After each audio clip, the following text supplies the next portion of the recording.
And just as a little autobiographical footnote, when I was after college, before seminary, as to have a little extra money in my pocket, I waited tables at a Mexican restaurant. And I was waiting on this one table that had 6 or 7 people at it. And one of the other wait staff tapped me on the shoulder and said, "Do you know who that is?" And I'm like, "No, should I?" And they're like, "That's Amy Carter, Jimmy and Rosalind's daughter." And Amy worked at a used bookstore nearby. And turns out she was a lovely person, no Social Security, no Secret Service people needed in her life or anything like that. She just was a regular person who liked books and worked at a bookstore, and apparently liked Mexican food too. So there's that. So Jimmy Carter is an interesting person if you're from Georgia. There's not much to be proud about if you're from Georgia. Occasionally the baseball team is decent, and that's about it. Good peaches. Pardon? Good peaches, that's true. There are good peaches from elsewhere, but peaches are good. Vidalia onions, which are the southern equivalent of Walla Walla onions, the sweet onions. But there's not a lot to be proud of in Georgia, to be honest. Peaches, baseball team on occasion, football on occasion. So Jimmy Carter holds a special place in most Georgians' hearts. Even people who are devoutly Republican like Jimmy Carter.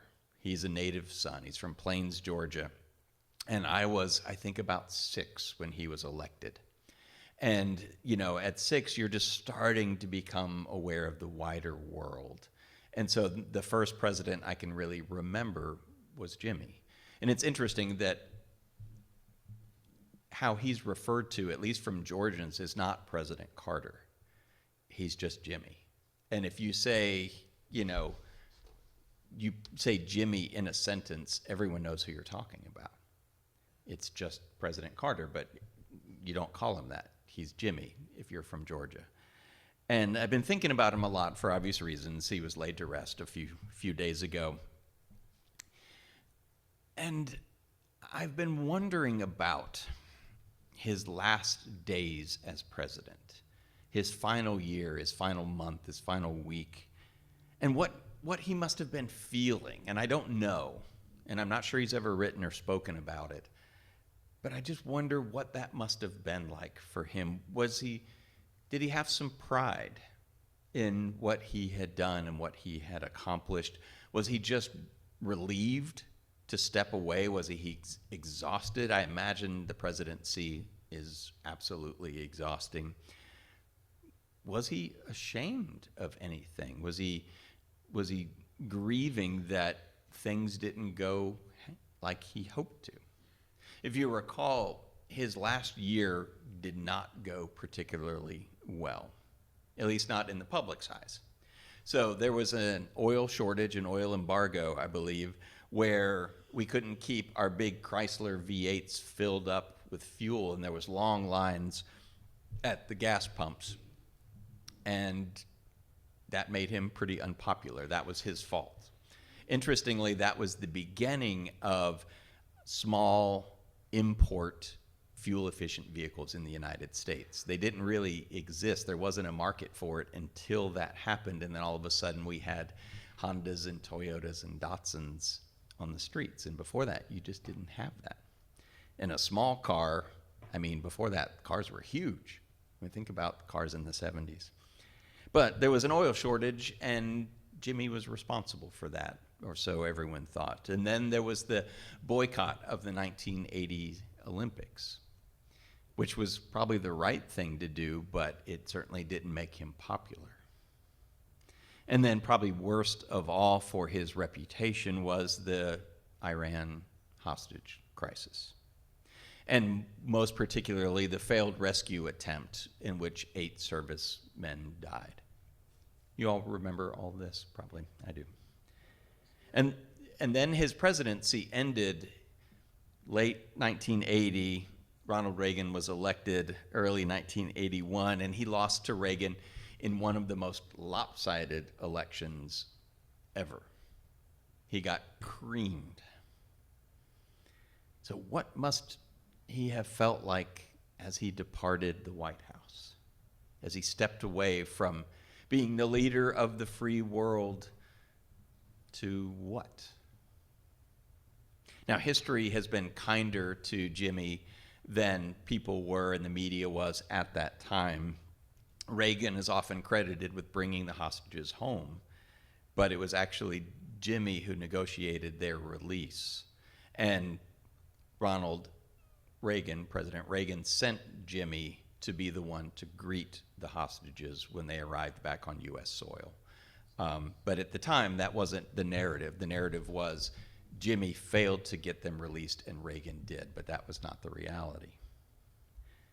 But I still wonder what was going through his mind. What would come next? What could possibly come next for him that would live up to what just happened? When you've reached the pinnacle, when you've reached the mountaintop of your calling, of your profession, whether you're a politician or a teacher or a professional athlete, and then that time comes to an end, what do? What does it feel like when the best or the most important thing you've ever done ends? I wonder if Jimmy was haunted by what didn't go well, what he wasn't able to accomplish, or was he at peace? Was he able to just go, okay, I did my part, and now I can relax. Now I can retire. Was he able to understand and see that just because one thing, no matter how big, is ended, it doesn't mean that everything is ended and that life is over? I honestly don't know, but I've been thinking about that a lot. Today we have this familiar passage from Ecclesiastes, and it's one of our biblical wisdom books. And Rose just poked Jack, saying, look how easily he said that word. I have been practicing that word all week, Jack. And so is he. Okay. Well, I won't tell you how much in student loans I had to take out in seminary to make sure I could say that word correctly. It's about the only thing that seminary is good for. I'm kidding. So Ecclesiastes is one of the wisdom books in the Bible. Job, Psalms, Proverbs, that's in that range. And in it, it talks about seasons and cycles, right? And we understand this. I think this passage, while it's not completely comforting, because it says things like a time to kill and a time for war and a time for peace, it's not always comforting or even inspirational. But I think we understand it. I think we relate to this passage because we understand cycles. We understand seasons.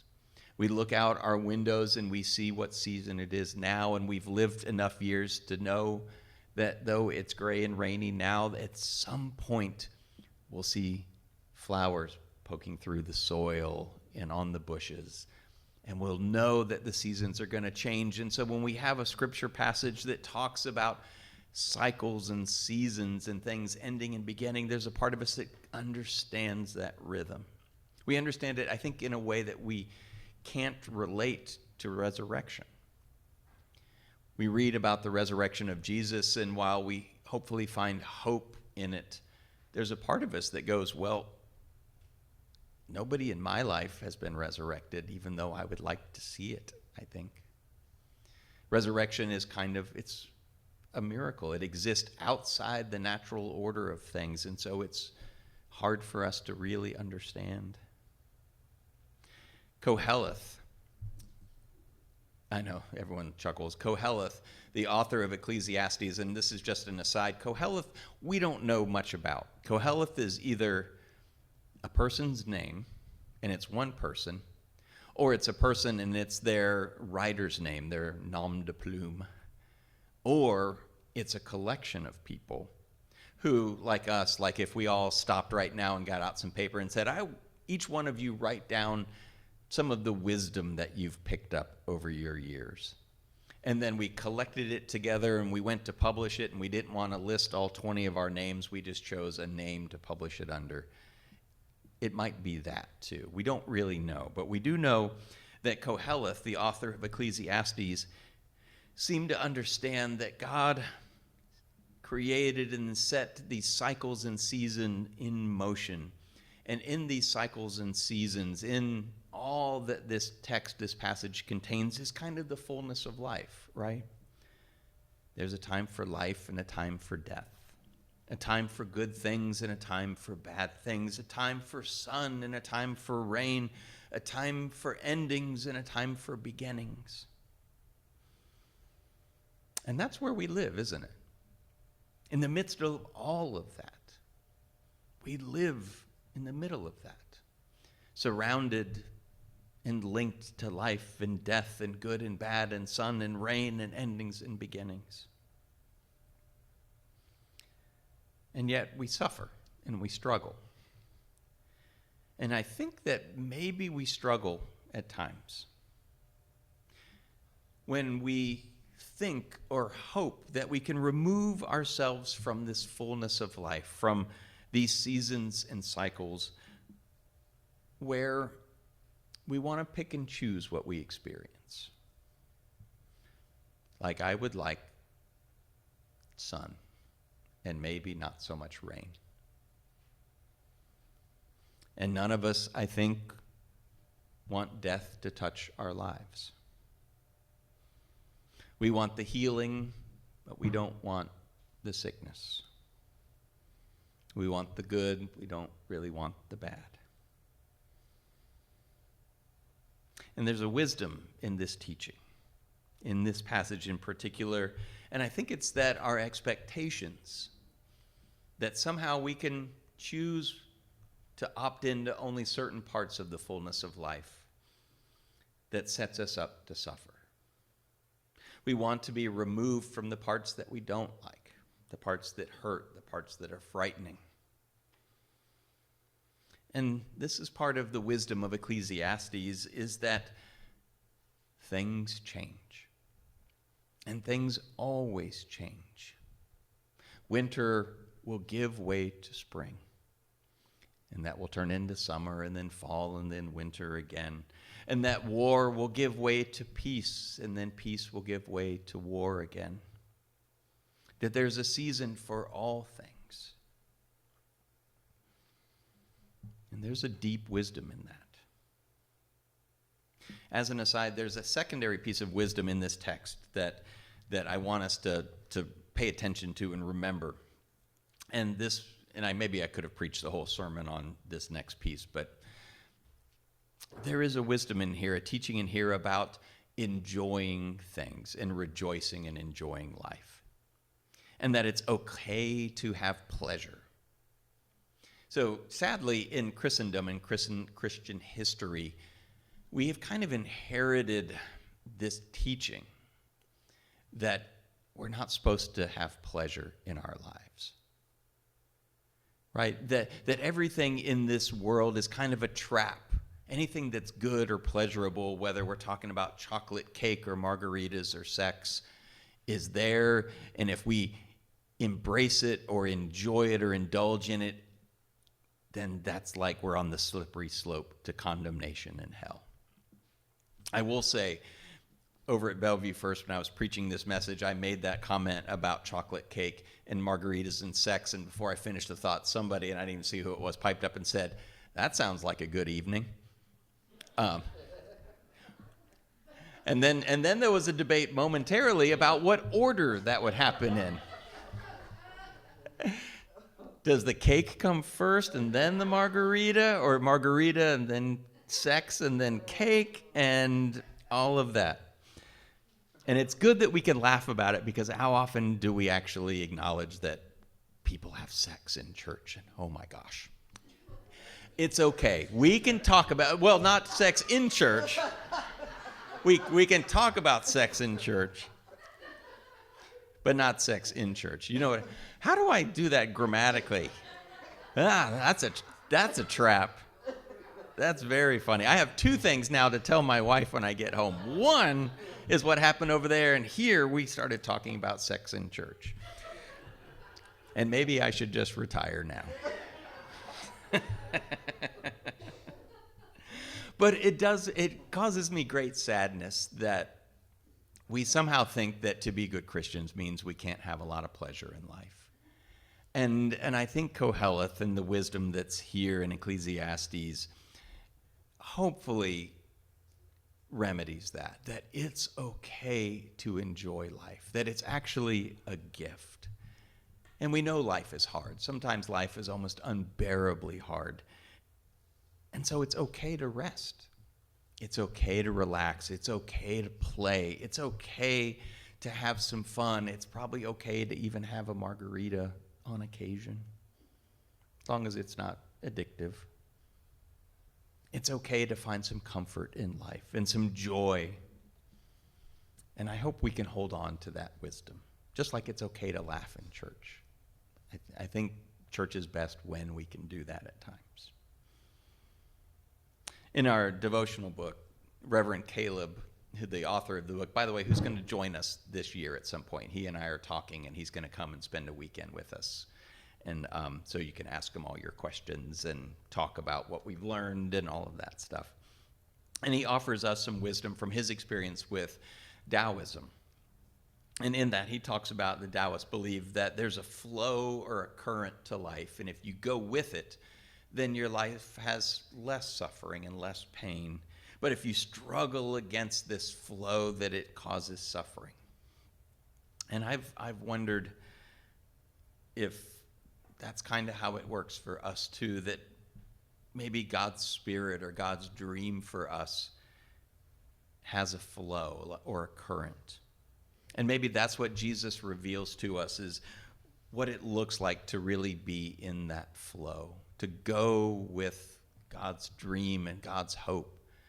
And as we do it, we see him with joy and justice and community because he's going with that flow.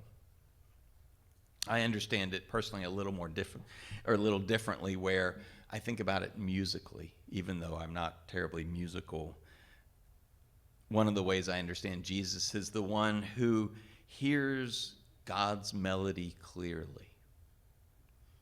And he hears it so clearly that it orchestrates and guides what he does and how he does it and what he says, how he moved and how he danced and how he sang with his life in harmony with God's melody. And I think that's our call as well, as to, for each of us, as different as we are, to look at our lives and to think about what is not in harmony with God's grace and hope that we see revealed in Jesus. And I hope that we can hear that melody of love and grace clearly enough so that when it tells us to let go, that we can let go. And when it says to give, that we can give and stay in harmony. And when it says to laugh about something like we did, that we can laugh about it. Or when it says to feed the hungry or bake some bread or make some chili or some barbecue, that we can do that too.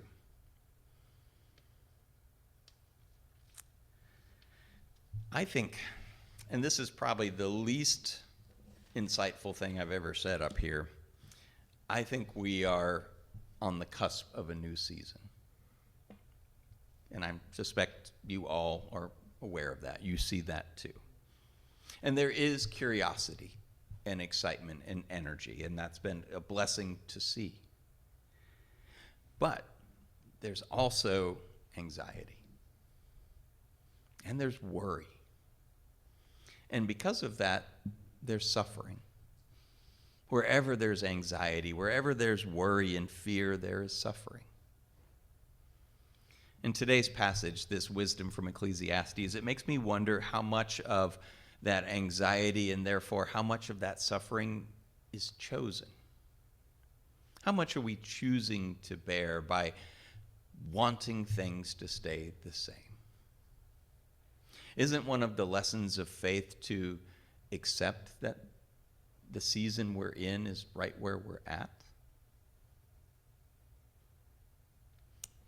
Have you ever met anyone who is, say, my age, 54, who seems like they can't embrace being 54 and they want to be 18 or 21 again? And they wear stuff that they probably shouldn't wear as somebody in their 50s, and they make choices as they... I have an old soccer friend, acquaintance now, old teammate, and about 6 months ago, he posted something on Facebook that he was dating somebody that was like 20, and he's my age. And there was a part of me that just wanted to go, oh dear, right, oh my. Isn't one of the lessons of faith to just accept the seasons of life, the seasons that we're in, the seasons that we experience, and maybe hopefully to do more than accept it, but to embrace it? Joan Chittister, this is a wonderful book. In fact, it may be one that we do together at some point, called The Gift of Years. And it talks about this very thing, that in every season of our life, there is gifts. And yes, there's hardship in every season too, but there's great gifts. And part of our task is to embrace the seasons and the cycles that we're in. To be at peace when the leaves fall from the trees and when the weather turns gray. I love that we have windows here. I love it because we know that spring will come. I go back to Jimmy Carter. May he rest in peace. Knowing what we do now, we can see how another season started for him when the season of his presidency ended. And what for him may have seemed like an end with big capital letters was in fact a change that led to something amazing and powerful, where he threw his support behind a tiny organization. And case in point, Jimmy did not found Habitat for Humanity. It's often said that Jimmy started it. He didn't. Habitat for Humanity was actually started by a small ecumenical church from Plains, Georgia. And Jimmy wasn't a member of that church, but he knew the people, knew the pastor, and thought it was a good cause. When he and Rosalind returned to Plains, Georgia, he went back to church there. He started looking for something to do that was good, and he threw his support behind this program that at the time when Jimmy got involved had built like 3 houses. But he threw his support behind it, and to date, Habitat for Humanity has either repaired or built over 39 million homes. Right.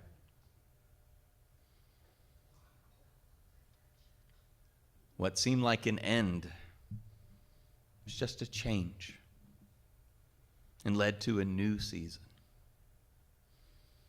And so truly, for everything there is a season, and then a time for everything under heaven.